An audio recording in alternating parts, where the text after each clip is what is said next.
Once again, from the studios of UNO Television on the campus of the University of Nebraska at Omaha, consider this, a program of issues and information behind today's news.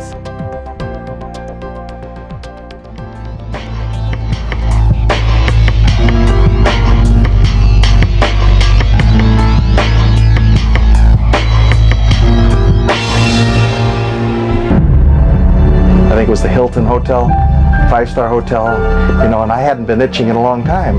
So I go to bed that night, and I'm laying in bed, and all of a sudden I start itching again. I said, how can these have any bed bugs in this hotel? So finally I couldn't take it anymore. So I go in the bathroom, and they had a bathtub, and I filled the bathtub all the way up to the top with water. And then I got in the bathtub and went underneath the water and held my breath as long as I could. When I came up, all the bed bugs were floating. Psychologically, it's very troubling, because when I got those bed bugs off at that hotel and I went back to bed, I could still feel like I was being bit, but I wasn't being bit. I knew I didn't have any more bed bugs on me, but I still felt creepy, and that stays with me for quite a while. That is just one of countless stories being told across the country, including right here in Nebraska. Hi everyone, I'm Kathy Wyatt. Welcome to this week's edition of Consider This. Our topic, bed bugs. Joining us to talk more about them are Kathleen Q, UNL Extension Associate, Tom Sutko, owner of Pest Solutions 365, and Doug Gorham, also with Pest Solutions 365. He heads up the K9 unit. We'll meet his partner a little bit later in this program. Welcome to all of you. Thank you so much for being here. All right, Kathleen, we're going to start with you and just the definition of a bed bug. Well, a bed bug is a bug, obviously. And you have it right on about the size of an apple seed. There's a big misconception out there that bed bugs are invisible to the naked eye and that you need a microscope to see them, and that isn't the case. And they feed on blood. That's their only food source of mammals. And of course, you and I are mammals, but they will feed on pets occasionally too if there's no other food sources around. And they need to eat once about every 5 to 7 days or so. And once they get that blood meal, then they're a bit of a reclusive insect in that they'll go and hide, and then they'll digest for that 5 to 7 day time period. Occasionally, in really heavy infestations of them, they'll be all over the place, and that reclusiveness kind of disappears. But if there's a smaller infestation, they tend to be rather reclusive, and that's why they're a little harder to find sometime if you just have a new infestation. And you're fascinated with this topic, Kathleen. Why, I have to ask. Well, we're fielding a lot of questions at the Extension office. Douglas Sarpy Extension is fielding a lot of questions on bed bugs in general right now. And we've gone from practically zero, as short as 3 years ago, to usually there's, sometimes 1 or 2 a day.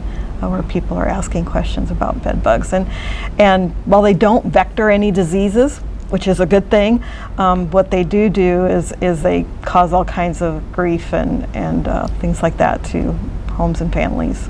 Okay, and we're going to talk about how to get rid of them in just a little bit. But first, important to note that there's actually a difference between something called a bat bug and the bed bug. That's true, yes. And if you look at them, plain on, they just look like the same thing. You don't really know that there's a difference.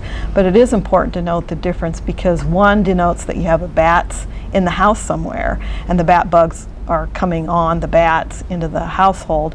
And so your strategy for getting rid of those bugs are a little bit different, in that you need to find the source of the bats, how they're getting into the house, exclude them from the house, and then you can deal with the bugs that are remaining. Whereas bed bugs, it's an entirely different thing. These tend to be a little more persistent problems, and they're harder to get rid of than bat bugs are. But it's important to note the differences between the two, and just today we had one brought in where they were sure it was a bed bug, and instead it was a bat bug. And so we talked about how the bats could possibly be getting into the home. So yeah, very important.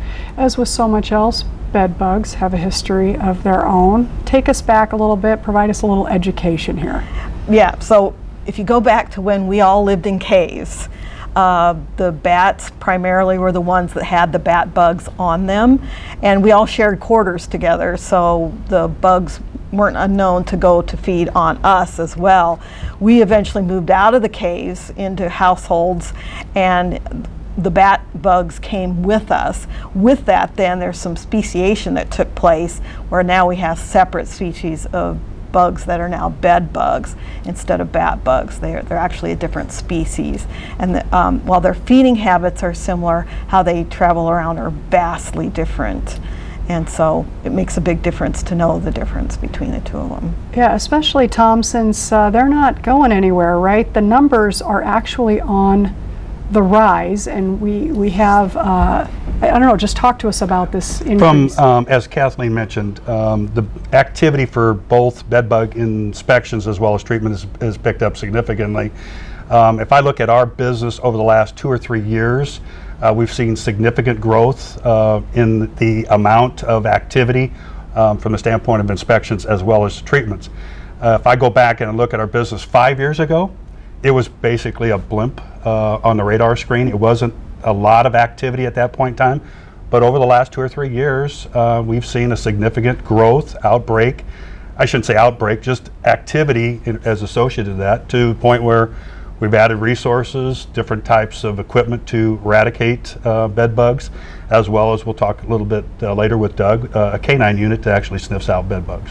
Okay, and we do have a graphic we want to put up for our viewers of the top 15 cities. Okay. We should be a little relieved to know that, you know, nowhere in Nebraska. Right. Right. We won't appear there, but we'll talk about Nebraska in a minute. But walk us through, Tom, these most infested cities. Well, to put this in perspective, Kathy, for your audience, this list actually comes from a report that was put together by one of the national pest control companies. They gathered information, I believe it's over a 6-month period of time, based on the calls that they were receiving into their call centers, based on bed bug questions and activities. And so that list of 15 was created based on that report.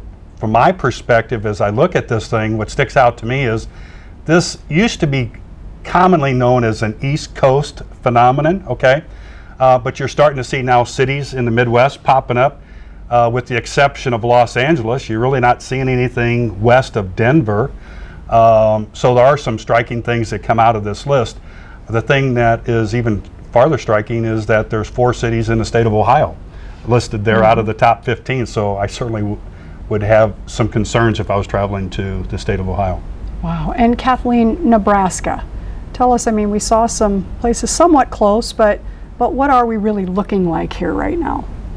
As far as just the bed bug issue in relation to maybe some of those other cities we saw. Well, we know in the Omaha area we're fielding lots of those questions. So is Lincoln, so is Kearney. Lots of things that a lot of, you know, really it's wherever people travel, they're more likely to bring them back. You know, for all practical intents and purposes, after World War II, bed bugs were extinct in the North American continent. So it was traveling to third world countries, accidentally bringing them back, that these are all bed bug sources that are not from the North American continent. They're all, and we're not really certain why the populations have risen so tremendously. There's lots of factors that we think go into that, one of them being travel. You know, people are traveling more than ever. But also there's some other things where we can be smart about how we travel so that we're not accidentally bringing those bugs home with us. There's been some resistance in the insecticides that we're seeing that were effective, maybe, you know, after World War II, that we're not seeing effectiveness now. So a lot of different things that could be going on there. So Tom, she said smart as we travel, right? I don't think I mean, the opening video was proof of that, right? You can be someplace you wouldn't suspect there to be a problem. So, you know, just give us some basic practical pieces of information. For example, if a viewer might be watching here and they have a loved one coming back, even from one of those cities maybe, do they stop them at the door and start going through the luggage? I mean, what would they be doing if someone's returning back from? Well, to your point, I mean, do a visual inspection as much as possible, looking for some bed or a bug activity, just to be on the cautious side of the things. Certainly they could reach out to us if there's some concern, we could come out and send an inspector out there to take a look at it. But for the most part, the general public should be just aware that the biggest part of this thing, as your opening dialogue said, they're considered the hitchhiker, and so that's just a part of the process. They do somehow get with the people that are doing traveling, and that's how they move from one person to the next person. So they just got to be cautious and be guarded of that. I know, Kathleen. Yeah, well, and one thing I would add to that is we know that the female behavior, fertile female behavior, is where sometimes they'll get their blood meal and they'll hide, but they tend to hide in clumps. The fertile female will leave that group even, and she tends to be more of a wanderer, and they're the ones that are most likely to be the hitchhikers, and they'll get into the luggage and travel. And so suddenly, where you have just one bed bug, you have a fertile female, and when you consider she lays 3 to 5 eggs per day for up to 2 months, you can quickly have a huge population of bed bugs. So paint a picture for us. You have someone coming back from a trip and they put their luggage down, right? Nowhere near their room. Maybe they put it down. So the bed bugs leave wherever they are and they just start to congregate to a bed or a chair, or, I mean, really, how's that work? Well, again, they're looking for food, and when we get back into, where do they live, our history, or the indication that we've got from an inspection perspective, is that we typically see bed bugs within a 5-foot radius of the bed. And again, the bed is the key or primary area where somebody's going to sleep at night. As I don't know if Kathleen mentioned, but they're nocturnal, so they're more active at night. And so as people are sleeping, they have a tendency to wander and look for their food source. So where they live is really 5 feet radius of where the typical human being would be. So often we're seeing them in locations underneath the mattresses, primarily the box springs. There's typically some plastic, I'm going to say, corner guards of a box springs. They like to kind of sneak in behind those plastics and bury themselves. Pleated pillow top mattresses, some area where they can hide into some corners and different things. So cabinets or nightstands, picture frames. So within a close proximity of the bed, headboard is often where we see bed bugs. Okay, so Doug, all right, so we returned home, we're getting settled. At what point should we start looking to see if we have these things? A few hours, a day? I would say the next day. I would say you go to sleep that night and then the next day, or you come home, put your stuff in the dryer right away, and then if you come home from traveling, put your stuff in the dryer like I would, and then the next day I would start looking around for evidence of the bugs. So that's a great tip. You bring what you had, you put it straight into the dryer, because heat is, talk to us about heat. Yeah, the dryer, heat kills them. The heat is the best way, I would think, to kill the bug, the bed bug. And the dryer is up to 170 to 190 degrees, and that kills the bed bug. You put your stuff in there on high for an hour, and you can pull it out and then put it back in your house and feel safe that the bugs, if they were there, they're dead there. Yeah. The research indicates that the kill temperature for typical bed bugs is 113 degrees.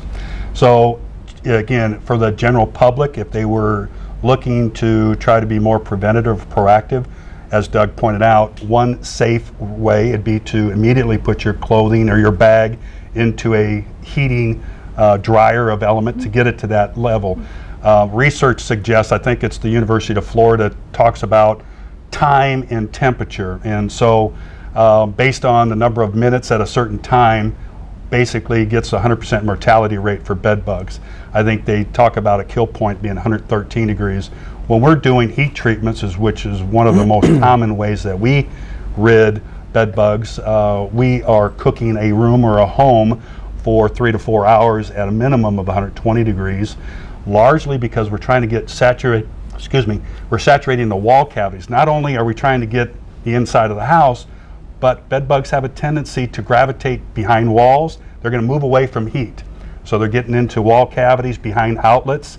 And so the temperature has to get such to the high level that it actually penetrates the wall cavity so that we're actually able to kill the bed bugs as well. Okay, so let's back up a second. Okay. Someone suspects they've seen something that looks out of the ordinary. They call an organization like yours. Sure. You come, you do the inspection.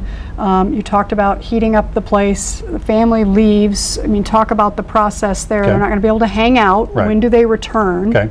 The typical process, and actually, I think the North Platte story talked about fumication as far as a remedy. I'm not sure, I don't know a lot about that.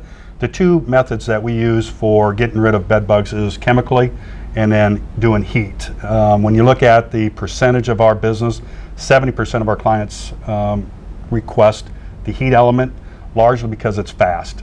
We're in there one day, and that same day they're able to move back into that apartment or that home and go about their normal duties. So the process for us for heat, we'll pull up with one of our units. We've got several different types based on the size of the property that we're going to be treating.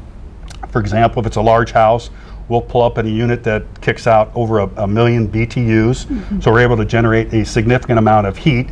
We've got air movers, air handlers inside the home where we're moving air around in the home to make sure that all areas of the house, whether it's upstairs, bedrooms, bathrooms, the kitchen, are getting that saturated heat of at least 120 degrees.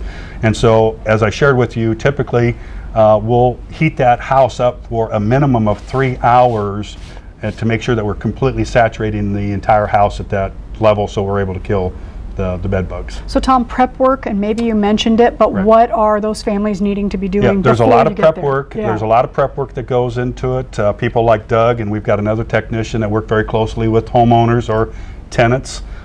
Certainly when it comes to clothing, we encourage all our tenants or our clients to put their clothing into bags, put them in dryers, heat them up, and then store them off the property until we're done, and then they can bring their clothing back in. There are certain types of plastics that we're going to have to be cautious of because certain plastics are going to melt, as well as some appliances. You know, TVs, we got to be very cautious of that. So when we're starting to get the temperatures in the home of 130, 135 degrees, some of those things aren't susceptible to withstanding those type of heat. So there is a significant amount of prep work that needs to go into making sure the house or the apartment is prepped properly for us to do an effective job. Okay. We set probes out everywhere so that Yeah. we do not melt our Yeah. TV. So Good point, we Doug. know how hot What it we is. also do is we have a set of internal monitors where we're taking monitors or probes and putting them in different parts of the house to make sure we're measuring the temperature. We also take those same probes and we put them in wall cavities so we can measure the heat inside the wall cavities. Again, we want to make sure that all those probes, every time we're checking temperatures, that we're at least 120 degrees. And if they're not, then we're moving air handlers around to push more of the direct heat into that area. And Doug, to ramp things up a little bit, right? They bring in you and your partner. Yeah. Before we talk specifically about what the two of you do together, tell us about your dog. Decoy is a black lab from Georgia. I got him 2.5 years ago. He has been trained since a puppy to detect the scent of a bed bug. So I have been working with him for 2.5 years. Every day we work. And here he is getting closer to me. So yeah, he now I lost my spot what I was saying, but for 2.5 years him and I have been working closely together, and then about a year ago we came on board with Tom and Pest Solutions, and right about the same time as that, we went down to a place called Ironheart down in Kansas, where we had another certification done with Decoy down there. And Yeah, Kathy, there's 2 nationally accredited bed bug sniffing detection centers in North America. One happens to be a place called Ironheart down in Shawnee, Kansas. And so, again, I'm big on trying to differentiate my business, and here's a great opportunity for us to bring in a canine unit and then take it to another level of certification. And so I asked Doug, and we were pleasantly surprised by the head trainers down there saying that Decoy and Doug were one of the best units that they've had come in through that organization. So we're proud to be having them part of our Pest Solutions 365 team. Doug, you're one of the best teams. Why? I mean, what sets you apart? I think the fact that him and I work so well together. We have set a bond.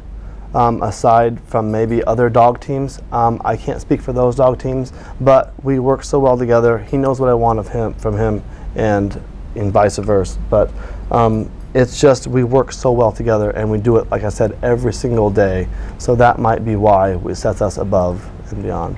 So again, paint a picture for us. You're on the call, right? You get out of the vehicle, and he's anxious to get in there. What are we talking in terms of time and discovery and so forth when you have a dog like that? With Decoy, it takes minutes to do a house or an apartment or whatever dwelling we're doing. With a trained pest control operator, it could take an hour or more. So that's why we use the dog. So, I mean, we get out, it could take, like I said, 10 minutes per apartment, 20 minutes per house. Tom, Kathy, I think it's important to distinguish between, I'm going to say, a trained inspector, human inspector versus a dog. When you get into some of the research that they suggest, the accuracy level of bed bug detection from a human being, from an inspector, is about 30 to 35%. Now when you start, again, that's based on a visual looking for bed bugs. Now you bring in a canine unit like Decoy and Doug, the accuracy level goes to about 95 to 97%. So we can give our clients a higher level of comfort knowing that we've got a unit that is, the accuracy level is significantly higher than myself or another inspector going in looking for bed bugs. So Tom, they're one team. When do you bring them in? Which cases, Well, again, a lot of it has to do with the preference of the customer. Again, having myself out or another inspector is typically a free service.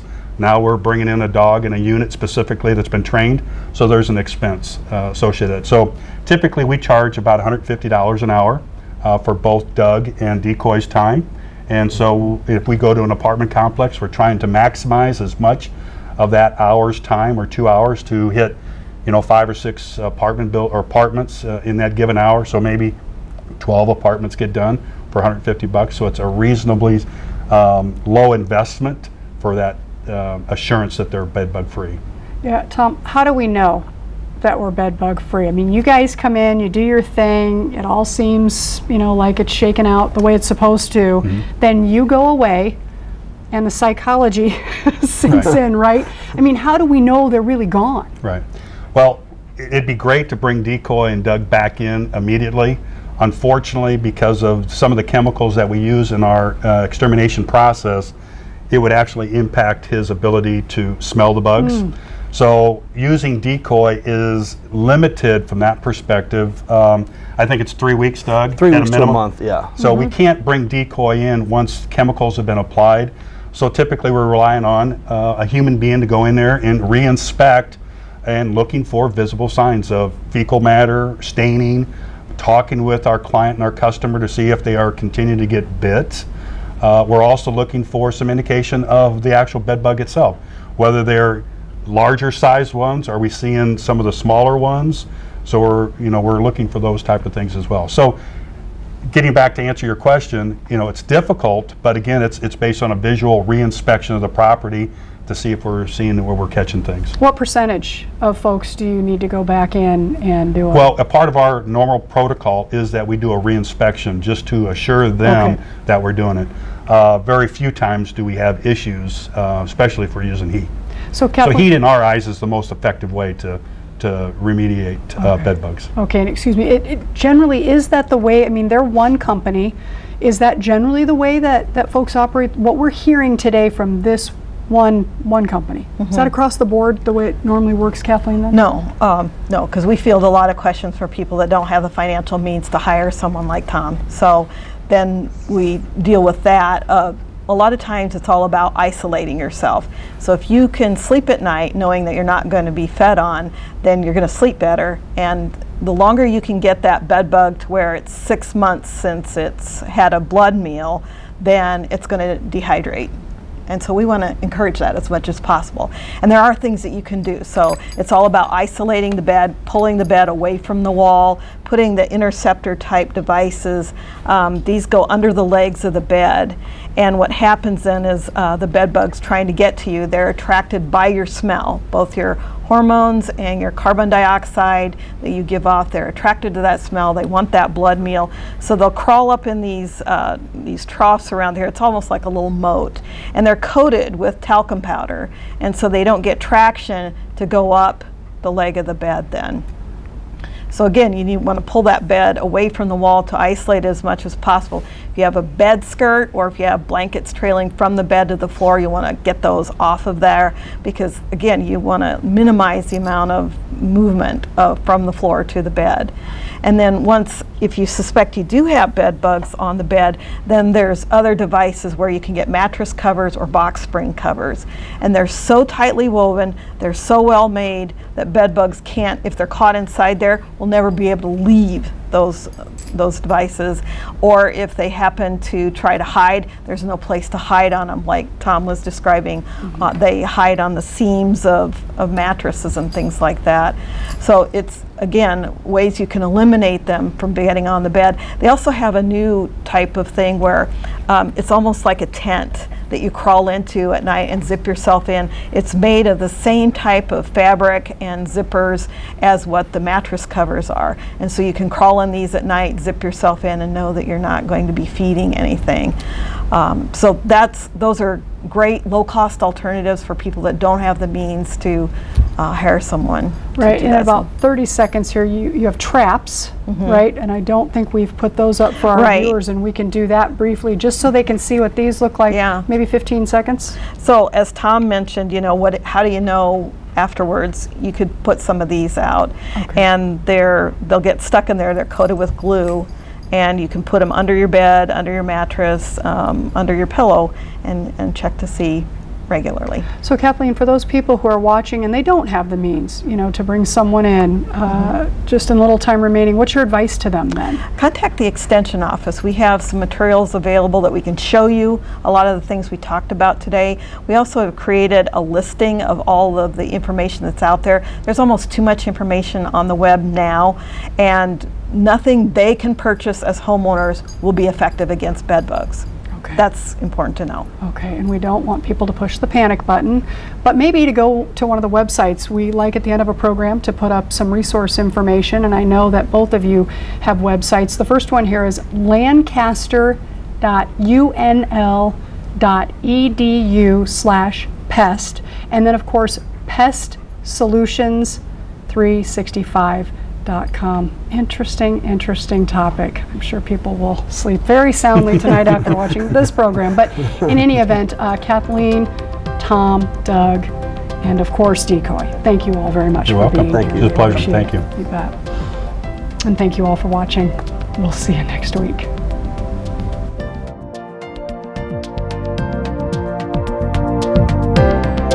Consider This is an issues and information program produced by UNO Television.